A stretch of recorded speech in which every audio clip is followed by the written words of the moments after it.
আসসালামু আলাইকুম সবাই, আমি নিবিড়। আমার নতুন একটা ভিডিওতে আপনাদের সবাইকে স্বাগতম।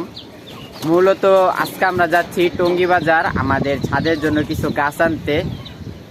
আর যেহেতু আজকে রবিবার, কবুতরের আজকে একটা বাজার আমাদের এখানে, ওই বাজারটা আপনাদেরকে ঘুরে দেখাবো। তাই ধৈর্য সহকারে ফুল ভিডিওটা সবাই দেখবেন। গাছ নেওয়ার আগে মূলত আমরা চলে এসেছি আগে হাটে। হাটে ঢুকতেই আমরা দেখতে পারলাম অসংখ্য আপনার বন্য পাখি, টিয়া পাখি। এক একজনের হাতে ঢুকতেই টিয়া পাখি, ময়না পাখি, অসংখ্য সবার হাতে টিয়া ময়না, মানে হাট পুরা টিয়া আর ময়না দিয়া ভইরা গেছে গা। আমি বুঝলাম না, এত বন্য প্রাণী সবারই আসলে এই টিয়া আর ময়নার প্রতি প্রচুর আকর্ষণ। আসলে আমরা টিয়া বা ময়না না পেলে আমরা অন্য অন্য পাখিও পালতে পারি, কারণ এগুলো হইতাছে আমাদের বন্য পাখি। আর একটু সামনে যাইতেই এখান দিয়ে মুরগি দেখতেছিলাম, ভালো ভালো মুরগি। কারণ সবাই জানেন দেশি মুরগির প্রতি আমারও একটু দুর্বলতা আছে, দেশি মুরগি দেখলে আমার ভাল লাগে। এখানে কিছু ফেন্সি মুরগি দেখলাম। আর এই যে এই সাইডটা যারা দেশি মুরগি নিতে চান সবাই দেখবেন হাটের একবারে কিনারের একটা সাইড সোজা সবগুলা দেশি, এবং যারা আশেপাশে বসে তাদের আসলে দেশি না। আর এই যে আমরা একজন ভাইয়ের কাছে আসলাম, আর এই ভাইয়ের কাছে মূলত আমি আমার আগের সেট আপের যেসব কবুতরগুলো আসছিল ওইসব সব কবুতর ওনাকেই দিছিলাম। আর ওনার দোকানে আসার পরে সব দেখতে পারলাম ময়ূরের মতো বেশি কবুতর, সব বড় বড় গোল গোল আলু আলু কবুতর, এই যে এখান দিয়া ভালোই। আর বাইরে কিছু ভালো ভালো গিরিবাজ কবুতর ছিল যেগুলো আমি আগে পালতাম। আর আমার আগের বেশিরভাগ যা কবুতর ছিল সব ওনার কাছে দিয়ে দিছিলাম, তখন আমি হয়তো পালা ছেড়ে দিছিলাম। তাই ওনার কাছে আইসা জিজ্ঞেস করতেছিলাম যে ভাই আমার আগের কবুতরের, পরে বলতেছে কিছু কোনো ভাইয়ের থেকে আছে বা নাও থাকতে পারে, থাক, এটা নিয়ে দুঃখ নাই। আর এখানে দেখলাম কিছু ভালো ভালো আসিল মুরগি। আর এই যে এখানে একটা আউলা জাউলা মুরগি দেখেন, সেই দেখা যায় আউলা জাউলা কেমন মুরগিটা।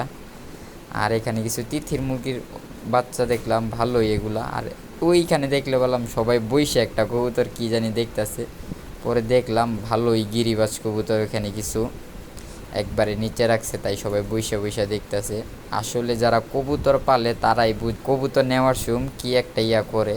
আর হাটে হাঁটতে হাঁটতে ভালোই লাগতাছিল দেখতে, অনেক দিন পর হাটে আসছি তো তাই দেখতে ভালোই লাগতাছে। আর সাইডে যেখান দিয়ে যাইতাছি একটু দুপুর টাইম হয়ে গেছে, তাই লোকজন একটু কম, তাই আমি একটু সাধারণভাবেই দেখতে পারতেছিলাম সব কিছু। ভালো ভালোই কিছু গিরিবাজ কবুতর দেখলাম, রেসার কবুতর দেখলাম। হাটে যতই ভিতে যাইতেছিলাম ততই নিজের মনে একটা উৎসাহ বাড়তেছিল, ভালো ভালো কবুতর দেখতে পারতাছি, কবুতরের সম্বন্ধে একটু জানতে পারতাছি। এখানে এসে আরও কিছু আলু আলু কবুতর দেখতে পারলাম। আর সাইড দেওয়া যেখানেই যাইতাছি সবার কাছে গোল্লা গিরিবাজ, গোল্লা গিরিবাজ। মূলত ভালোই লাগে অনেক কবুতর একসাথে দেখতে আর অনেকজনের সাথে কথাবার্তা বলতে। হাটে গেলেই আসলে এমনই একটা জিনিস। আর যতই সামনে যাইতাছি ততই ভাল লাগতাছে আসলে অন্য অন্য টাইপের কবুতর। এখন চলে আসলাম আমরা আমাদের বাসায়। এই যে আমাদের আসিল মুরগি, আমরা হাটে অনেক আসিল মুরগি দেখছি, আমাদের অনেক ভাল লাগছে, কিন্তু এগুলো হইতেছে আমাদের বাসারগুলো। আর মাশাল্লাহ দেখেন, ওই যে এই মুরগিটার চোখে একটু প্রবলেম ছিল, এখন মাশাল্লাহ মোটামুটি অনেক সুস্থ হয়ে গেছে।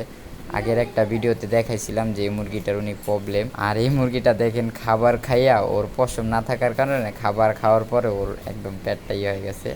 আর এই যে এখানে আমাদের অতিথি দেখেন, আসলে আমরা এখন বাচ্চা নিতাম না, আসলে এটার মেলটা হারাই গেছিলো, পরে মেলটা পাওয়ার পরে দেখি ওরা অটোমেটিক ইয়া দিয়ে ডিম দিয়ে দিছে, তাই হয়তো আর আমরা ডিমগুলো ইয়া করি নাই।